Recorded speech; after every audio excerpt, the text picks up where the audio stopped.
안녕하십니까. 중앙방역대책본부 역학조사팀 역학조사관 장윤숙입니다. 제가 말씀드릴 내용은 시설, 노출 위험 평가와 접촉자 조사, 분류, 관리에 관한 사항을 말씀드리고자 합니다. 노출 위험 평가가 되는 주요 시설은 고위험 환자들이 있거나 사람들이 다수 모여 있는 시설이 되겠습니다. 예를 들면 회사와 같은 사업장, 특히 대기업의 대규모 건물에 입점해 있는 어떤 업소나 다중이용 시설이나 회사 등이 집단 시설이 될 수 있겠고, 교회 사찰과 같은 종교 시설이 있을 수 있겠고요. 다수가 운집하는 집회 현장이 될 수도 있고, 학교, 학원과 같은 교육 시설과 같은 교육 현장도 다수가 모여 있고 오랜 시간을 함께 하기 때문에 고위험 노출이 있는 집단 시설로 볼 수 있겠습니다. 또한 의료기관, 요양원, 요양병원 등 질병이나 어떤 고령으로 인해서 취약한 상황에 놓여 있는 분들이 모여 있는 이 시설들의 경우는 특히나 고위험 노출이 있을 수 있고 다수가 발생할 수 있으며, 다수가 발생했을 때 관리가 쉽지 않은 그런 시설들이기 때문에 노출 위험 평가가 어떤 다수에게 확산되는 걸 차단하기 위해서 매우 중요한 시설이 되겠습니다. 여러분이 생각하시는 위험 평가가 필요하다고 판단되는 시설이나 기관은 또 어디가 있나요? 우선은 앞서 말씀드린 시설은 굉장히 중요한 시설이니까 실제 발생하면 우리 보건소에서 어떤 식으로 대응하고 조사하고 접촉자를 분류하고 관리할 수 있을까? 그리고 우리의 대응 역량과 우리 지역사회 내에서 관리할 수 있는 캐패시티가 되는가? 그것이 부족할 경우 어떻게 자원 동원을 하고 지원을 해낼 것인가 하는 부분에 대한 계획이 설계되어 있어야 됩니다. 그래서 그 부분은 일단 위험평가를 기반으로 하고 있고요. 일단 규모가 적을 때, 클 때, 그리고 다수로 확산됐을 때 단계별로 준비가 되어야 합니다. 그래서 노출 위험 평가에 대한 상세 내용을 좀 말씀드려 보겠습니다. 우선 우리 확진자께서 전파 가능 기간 동안 방문하거나 체류했다고 할 경우 그 시설에서 우리가 평가하고자 하는 요소는 크게 세 가지 꼭지가 되겠습니다. 첫 번째, 시설 내 노출자와 접촉자 규모는 어떠한가? 50명인가? 100명인가? 1000명인가? 규모가 중요한 요소가 되겠고요. 두 번째로는 노출자 모두 관리를 자가격리 기반으로 관리할 것인가? 중요하겠죠. 세 번째로는 같은 장소에 있었는데 내가 밀접 접촉자로 분류하지 않을 경우 자가격리 접촉자 외 노출자는 그러면 어떻게 감시하고 관리할 것인가 하는 부분도 중요한 요소가 되겠습니다. 그러면 위험 평가할 때 여러분들이 고려하셔야 되는 사항입니다. 우리 확진자께서 보통 우리가 전파 가능한 시기를 코로나19 지침에 따르면 증상 발현 전 2일 전부터 전파 가능하다고 보고 있습니다. 그러나 환자가 증상이 없을 경우, 없는 상태에서 무증상 확진일 경우는 검체 채취일 2일 전부터를 감염 전파 가능하다고 보고 접촉자를 분류하거나 위험 평가가 필요합니다. 그래서 이 시설에 방문했을 때 우리가 정보를 수집해야 그 정보를 기반으로 의사결정을 할 텐데요. 여러분께서 어떤 정보를 수집해야 되는지 이 그림을 보시면 연상이 되실 겁니다. 우리 확진자께서 그 시설 내에서 어떤 활동을 했는가, 노래를 했는가, 상담을 했는가, 강의를 했는가, 사람들과 다수 모여서 회식을 했는가, 환자를 돌보는 간병 아니면 또는 진료를 했는가, 이런 활동들에 대한 내용이 중요하겠고요.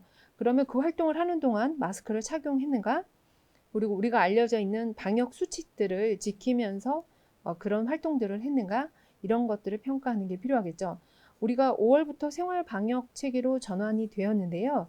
이 부분들은 개인의 위생 수칙이 지키는 어떤 그 이행도나 인식 수준에 따라서는 굉장히 다양한 행태를 보이고 있고, 그 행태나 어떤 예방 행위를 하는 것에 따라 현장에 대한 노출 정도가 매우 다양하게 됩니다. 그래서 그런 환경에서 위험 평가를 할 때는 어떤 요소를 중심으로 조사할 것인가 했을 때 크게 세 가지 요소를 꼭 챙겨서 보셔야 합니다. 사람 요인, 장소 요인, 시간 요인입니다. 쉽게 PPT가 되겠죠.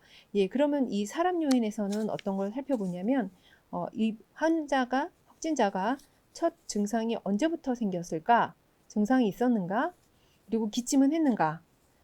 우리 다른 분들과 밀접 접촉이 있는 어떤 행위가 있었는가? 마스크 착용 상태에서 했는가? 이런 것들을 살펴봐야 합니다. 예, 실제 노출이 있는 분이 가족인가? 동료인가? 환자인가? 교사인가? 학생인가? 그분의 어떤 인적 특성이 중요한 요소가 되겠습니다. 증상 발현 후 만약에 우리가 증상이 5일 정도 지속이 됐는데 그 시설 내에서 인지가 됐다라고 했을 때는 5일이라는 기간은 상당히 긴 시간이고 그 기간 동안 동선을 다양하게 여러 장소를 들렀을 때는 그만큼 그 동선 내에서 노출된 분들이 많을 수 있기 때문에 노출 범위가 넓고 노출자가 많은 상황에서 발견했을 가능성이 많습니다. 그럴 경우는 접촉 범위를 넓게 하고 노출 범위를 넓게 잡고 그 범위 내에서 검사를 통해서 확인할 수 있는 어떤 관리 계획들을 찾게 되는데요. 그렇지 않고 정반대로 증상이 없는 상태에서 검사를 했는데 증상 발현되기 전에 조기에 발견이 됐다. 그럴 경우는 이분 동선에 따라서 노출자 규모가 앞서 말씀드린 경우보다는 적고 조기에 관리 조치가 가능한 장점이 있기 때문에 이런 부분들을 살펴보시게 됩니다. 다음은 장소 요인인데요. 장소 요인은 환경 요인하고 같이 살펴보셔야 됩니다. 우리 확진자가 계시는 공간에서 전파 기회를 높일 수 있는 환경이었는가, 장소였는가 이런 것들이 중요할 텐데요. 예를 들면 폐쇄된 공간인가, 문이 닫혀 있는가, 문이 열려 있는 야외인가 하는 요소이고요. 아무래도 닫혀 있는 공간에서 환기가 더 안 되는 곳에서 많이 발생할 수가 있겠죠. 같은 공간에 밀집되어 있는가, 사람 간 거리는 가까웠는가, 밀집도하고 같은 내용이겠죠. 그리고 에어컨이나 선풍기를 강하게 돌려서 그 공기의 흐름이 빠르게 멀리까지 이동을 했다면 확진자가 기침이나 어떤 그 날숨이라고 해야 되죠. 숨을 내쉴 때 비말이 튀었을 때 그런 비말들이 공기 중에 부유하는 동안 멀리 이동을 해서 먼 거리에 있는 사람까지도 어떤 점막을 통한 비말 노출의 기회가 있을 수 있겠죠. 그래서 장소 요인도 평가가 필요한 요소고요. 다음은 시간인데요. 얼마나 자주 그 장소를 방문했는가, 여러 번 방문했는가, 오래 머물렀는가 이런 요인들에 따라서 노출자가 많거나 노출의 기회가 반복될수록 감염의 기회도 더 높아지기 때문에 시간 요인도 고려해 보셔야 되겠습니다.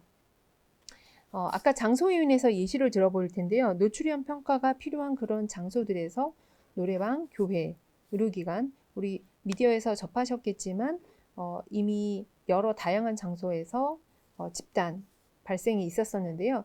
의료기관, 카페, 집안 내에서 특히 가족 간 감염은 매우 흔히 있는 일이고요.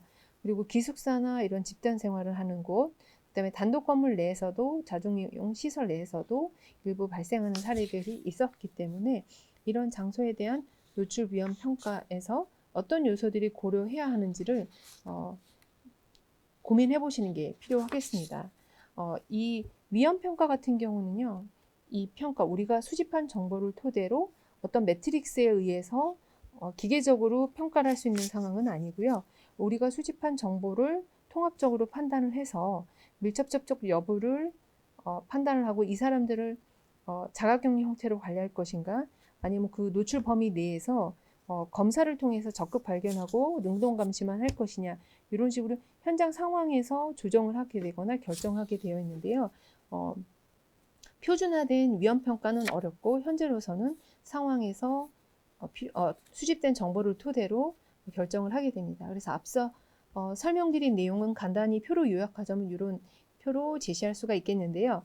여러분이 들어보셨을 텐데요. 정례 브리핑 때 저희가 안내드렸던 3밀 환경은 감염이 다수 발생하거나 사람이 적게 되면은 감염 발생의 기회가 높아지는 그런 환경이 되겠습니다. 그래서 밀집되어 있거나 밀접했거나 그다음에 밀폐되어 있다면 노출자가 감염될 기회가 높다. 그 다음에 넓은 범위로 감염될 수 있다라는 포인트를 이해하시고 평가하시는 게 필요하겠습니다. 이거 다음은 참고로 그림을 넣어드렸는데요. 다음은 기침했을 때 우리 호흡기 보호구 유무 또는 종류에 따라서 비말이 튀는 방향을 제시를 한 겁니다. 첫 번째 그림을 보시면 왼쪽에 보시면 마스크를 호흡기복으로 착용하지 않은 상태에서는 비말이 직접적으로 투기되어 있는데요. 마스크를 비말 마스크 또는 외과용 마스크를 착용하게 될 경우 피팅은 됐지는 않았지만 코 위나 턱 아래 그리고 마스크 그 필터 면을 통과해서 나간다 하더라도 원거리로 튀거나 비말이 나가는 것이 아니라 근거리에서 멀리 나가지 않게 되어 앞에 있는 사람들이 쉽게 감염되지 않는 모양을 갖게 됩니다. 그리고 가장 오른쪽에 있는 엔고 호흡기 보호구를 보시면 엔고 호흡기 보호구를 코에 밀착해서 썼다고 전제했을 때는 비말이 아무리 미세하게 기침을 심하게 해서 미세하게 비말이 쪼개진다 하더라도 이 비말이 마스크를 뚫고 멀리 가지 못하는 상황이 되기 때문에 그 공간에 있거나 머무는 사람들은 가까이 있는 사람들은 호흡기 보호가 되는 원리입니다. 그래서 이 그 호흡기 바이러스의 역동학적인 특성을 좀 이해하시는 게 위험 평가를 하시는데 도움이 되겠고요. 이 그림은 이제 환경 요인을 설명드리기 위한 그림입니다. 한 공간 내에 확진자가 머무는 동안 환기가 잘 안 되는 장소 그리고 창문이 닫혀서 밀폐되어 있는 곳이라면은 아무래도 기침을 했을 때 호흡기 바이러스가 부유하는 시간이나 여기 바이러스의 어떤 밀도가 높은 상황에 놓여 있게 되는데요. 일정 시간은 부유를 하기 때문에 이런 밀도 있는 상태에서 내가 그 공간에 들어섰을 때 노출될 기회가 있는데요. 만약에 아래 그림처럼 환기가 충분히 잘 되고 예를 들어서 급기 환기가 적절히 이루어지는 시설 내에서 창문을 열거나 해서 환기가 잘 이루어지는 공간에서 확진자와 같은 공간에 머물렀다면 이 사람이 감염된 기회는 매우 줄어들게 됩니다. 정확하게 정량적으로 특정 숫자로 말씀드리기는 어렵지만 바이러스, 실내나 어떤 닫힌 공간 내에서 바이러스 밀도가 줄어든 상태에서 노출되는 것이 훨씬 덜 위험한 상태라 판단할 수 있겠습니다. 다음 그림은 보시면 어떤 우리가 그 관리 조치를 했을 때 감염이 그 관리 조치 유무에 따라서 어느 정도로 감염이 발생하는지 전파가 일어나는지를 보여주는 인포그래픽입니다. 여기에서의 결론은 사회적 거리 유지나 마스크 착용, 그 다음에 안면보호대 사용으로 이거를 사용할 때와 사용하지 않을 때 감염이 발생하고 전파가 일어나는 빈도는 차이가 지게 됩니다.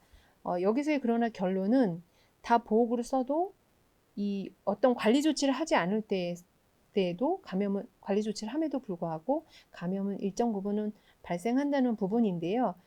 결론은 보호구를 적절히 사용하고 여러 보호구를 이제 완벽히 썼음에도 불구하고 그것만으로는 단독으로는 감염을 100% 예방하기는 어렵고 손위생이나 우리 환경이나 서로 어떤 그 우리가 머무는 공간을 오염시키지 않도록 어떤 예방 어떤 생활방역 형태로 일상을 보내는 것이 전체적인 공간에서의 감염 전파 위험을 줄이는 데 도움이 됩니다. 그러나 우리가 머무는 동안 사회적 거리도 가까운 상태로 일상을 보내고 마스크도 제대로 안 쓴 사람이 우리 주변에 있을 경우 그 다음에 안면실도 없는 상황에서 직접 비말에 노출되는 경우들은 감염의 기회가 아무래도 좀 더 있게 된다는 원리를 이해하셔야 됩니다.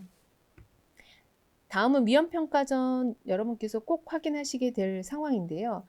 위에 있는 한 줄 보시면 우리 확진자분께서 머물렀던 상황에 우리가 사실은 그 현장에 없었습니다.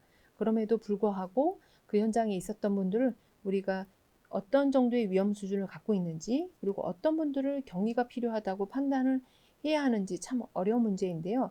그럼에도 불구하고 결정을 할 때는 상황을 추정하는 경우들과 상황을 확인할 수 있는 경우들로 나눌 수가 있습니다.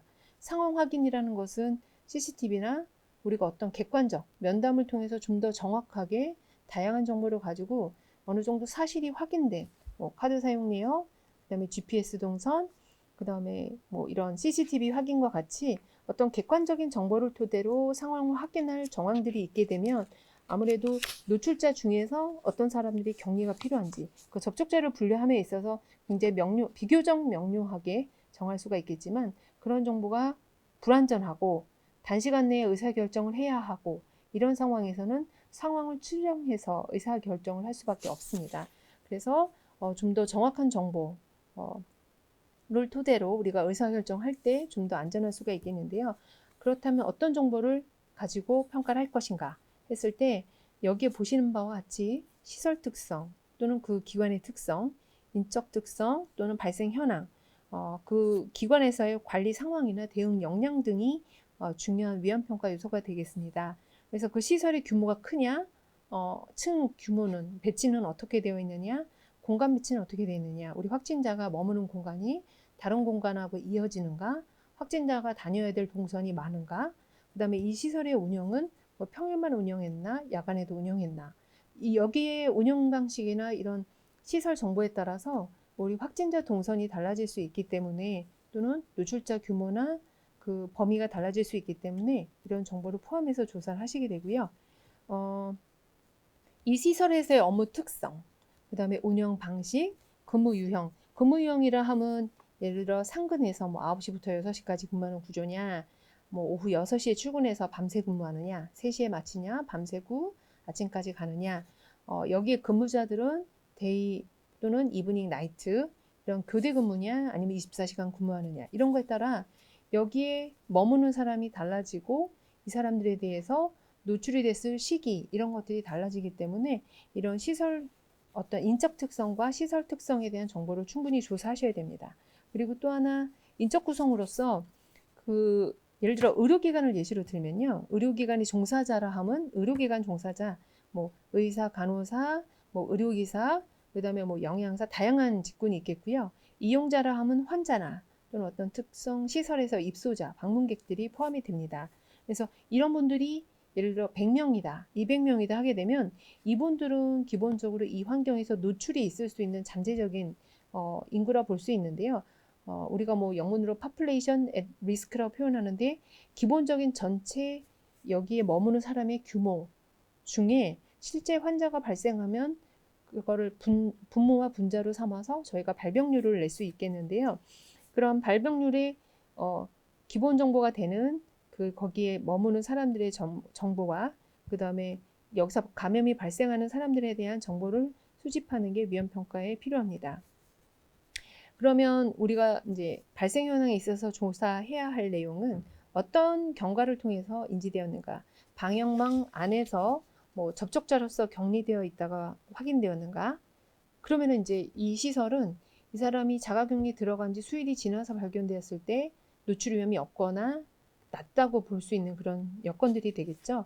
그래서 인지 경로나 인지 시점이 중요하겠고요. 확진자 수도 이 시설에서 한 명에 대해서만 평가를 했는데 알고 보니 2명, 3명 더 있더라, 더 다녀갔더라 하면 이들과의 그 연결고리가 있는가, 이 확진자 간에 어떤 그 감염 전파의 기회가 있었는가, 이런 것들이 조사되고 판단의 근거가 되기 때문에 확진자 수나 감염 경로나 이 시설 내에서의 노출자 수 정보들은 중요하겠고요. 특히 여기서의 확진자, 일자별, 일시별, 동선이 중요하게 조사돼야 되는 요소가 되겠습니다. 다음은 관리 상황인데요. 관리 상황은 실제로 우리가 생활방역 수칙이 각 장소별로 제시가 되었는데요. 이런 것들이 이루어졌을 때 시설 내에서 확진자가 나온다 하더라도 추가로 노출된 사람이나 실제 접촉자로 분류될 사람이 적어질 텐데 그런 것들이 잘 이루어지지 않거나 방역관리자도 지정되어 있지 않고 그런 생활방역이 잘 이루어지지 않은 곳들은 평상시와 같은 우리 일상을 보냈다라면 그 현장의 밀도나 여건에 따라서 다수가 발생할 수 있는 환경이 되기 때문에 관리 상황에 대한 확인도 필요하겠습니다. 그리고 다음은 대응 역량인데요. 대응 역량에 있어서는 확진자 발생 이후 이 시설에서 어떤 조치를 했느냐인데요. 예를 들어서 환자가 나오자마자 바로 조치가 됐다면 이 시설에서 추가 노출은 최소화되고 추가로 더 전파될 기회를 줄일 텐데요. 만약에 그런 것들이 이루어지지 않았다면 여러분들은 위험 평가를 하고 접촉자를 관리하기 전에 그 시설에서 우선적으로 스탠드 스틸이라고 우리가 말하는 이동 정지 형태의 어떤 조치들을 취해야 합니다. 그래서 그 이동 정지 형태는 병원의 경우는 뭐 입퇴원을 일시적으로 정지시키는 것이 되겠고요. 응급실의 경우는 일시적으로 신규 환자를 받지 않는 것이 되겠고, 그 다음에 회사의 경우는 일시적으로 출근하지 않는 상태로 재택근무 상태가 되겠고, 그런 것들은 현장 상황에서 각 어떤 사업장, 노출 장소에 따라서 우리가 그 우선 조치를 취해야 되는 것들이 있기 때문에 우선 조치 사항을 확인하고 이 시설에서 대응할 만한 역량이 있느냐, 다 전적으로 보건소에서 지휘하고 관리할 수 있겠느냐, 이런 그 상황이나 이 시설이나 기관의 특성을 파악을 해야만 우리가 관리 계획을 수립할 수가 있겠습니다. 그리고 방역 담당자는 그 출입한 사람들의 명부를 확보를 해줘야만 우리가 나중 우리가 깜깜이 사례라고 하죠. 우리가 노출자로서 조사하지 않았던 사람이 추후에 별도 사례로 감염 경로를 모른 채 확인되었는데 알고 보니 우리가 평가했던 장소랑 연관이 있더라 했을 경우는 이 출입명부 작성이나 그 뭐 퇴원난자를 우리가 부모를 포함하지 않고 관리를 안 했다거나 이런 경우들이 해당되기 때문에 출입 명부를 확보하고 사람들이 빠짐없이 확인되는 게 위험 평가에 있어서는 매우 중요한 요소가 됩니다. 다음 그림이 사실 중요한 그림인데요. 말씀드린 사항들을 그림으로 흐름도로 보여드린 겁니다. 시설 운영 규모 이런 것들에 대한 기본사항 확인해서 노출자 범위를 정하고 노출자 범위는 아까 말씀드린 대로 확진자가 다녀갈 때 증상 발현 전 -1일 기준으로 저희가 정하게 되고요. 이거는 지침 기반으로는 그러한데 현장 상황에 따라서 추가 정보에 따라서 이것들이 더 앞당겨질 수가 있겠고요. 이걸 정할 때 중요한 거는 환자의 검체치질은 뭐 변동이 없겠지만 환자의 증상일이 우리가 추가 정보를 통해서 뭐 증상일이 당겨진다면 그 노출자 범위, 평가해야 되는 범위의 노출자는 더 앞당겨질 수가 있다는 것을 이해해야 합니다. 그래서 노출자 중에 위험평가를 통해서 접촉자를 역학조사관과 함께 분류를 하고 특정을 할 수 있었다면 그 다음에는 관리 계획을 수립해야 합니다.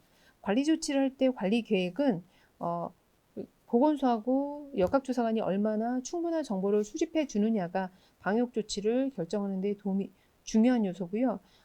지침을 기반으로 결정하되 방역관 판단에 따라서 결정이 이루어지기 때문에 정보를 빠짐없이 방역관에게 보고드리고 결정이 될 수 있도록 해야 합니다.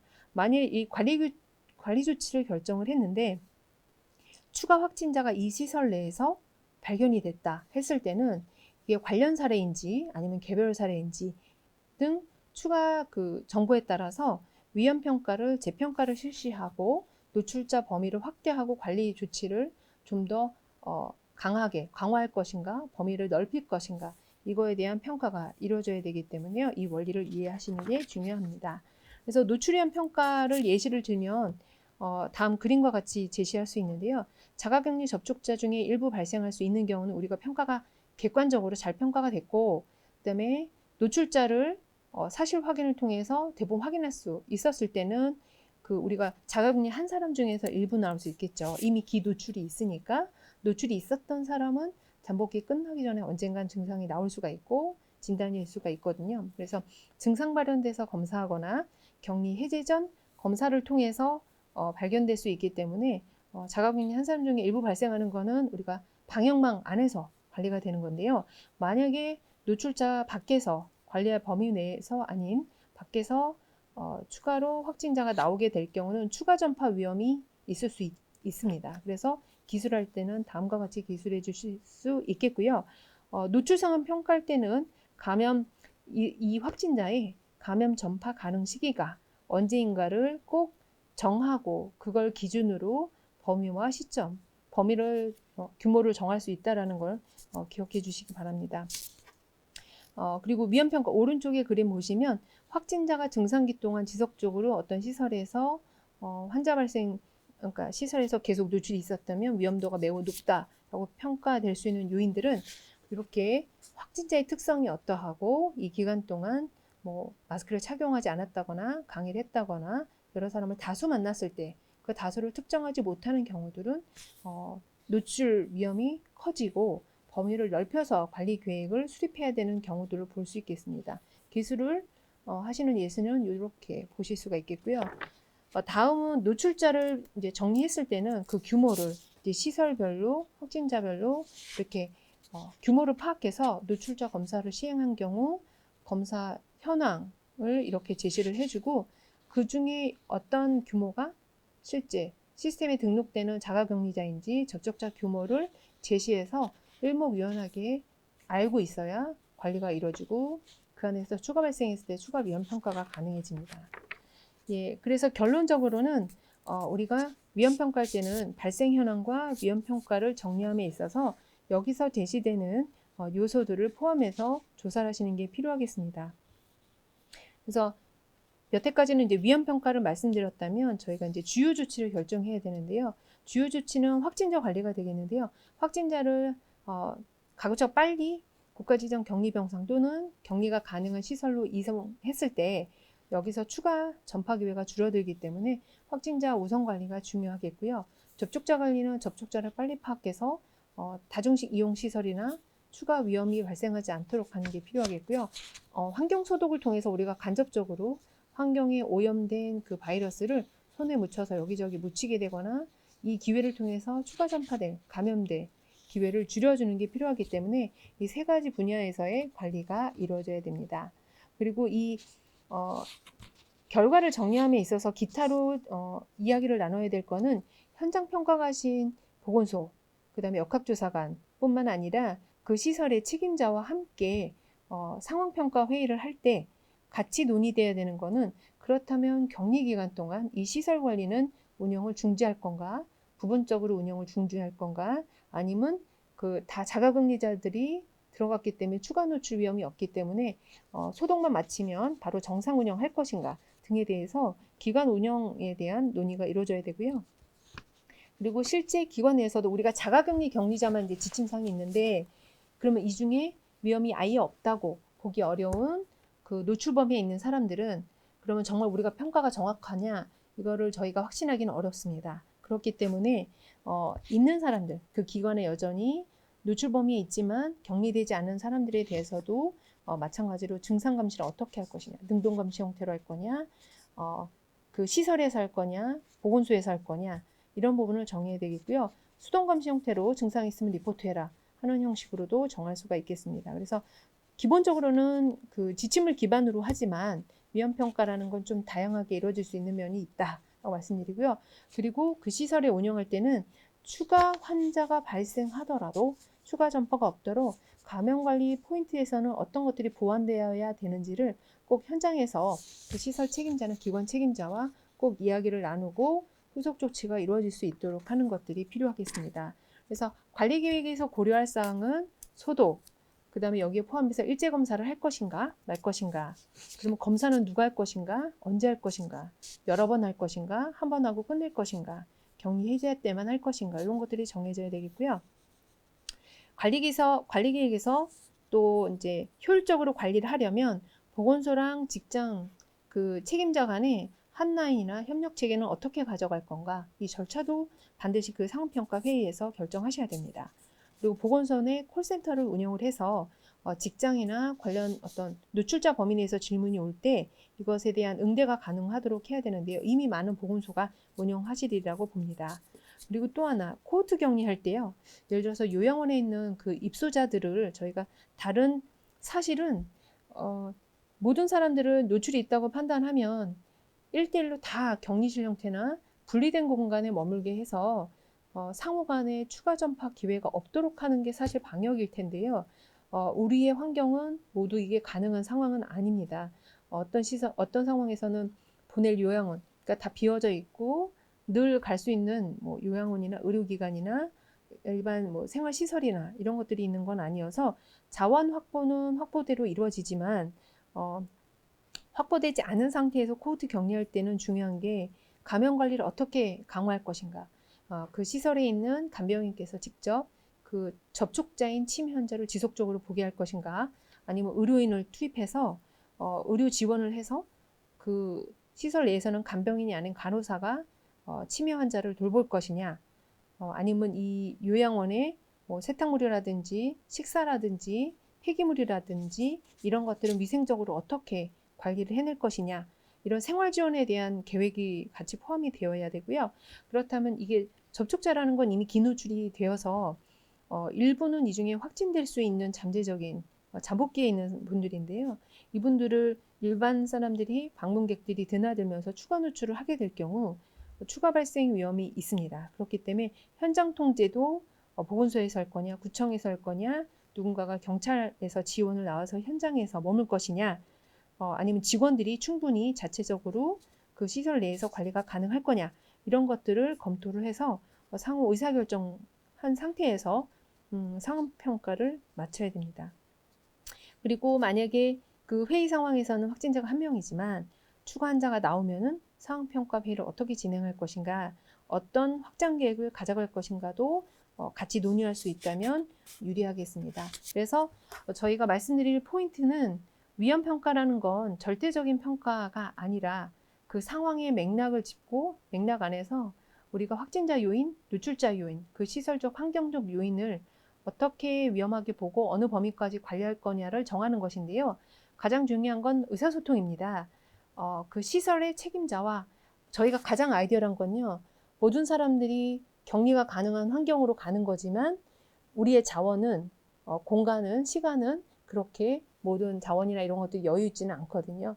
제한된 환경에서 의사결정할 때는 시설에서 최대한 어느 정도까지 관리할 수 있고 격리가 가능한지, 그것이 어렵다면 제한적으로 어느 정도로 관리를 할 것인지, 이것들을 방역당국과 그 시설의 책임자와 같이 협의하고 합의해내는 과정이 가장 사실은 위험평가에서 중요한 요인이라고 생각됩니다.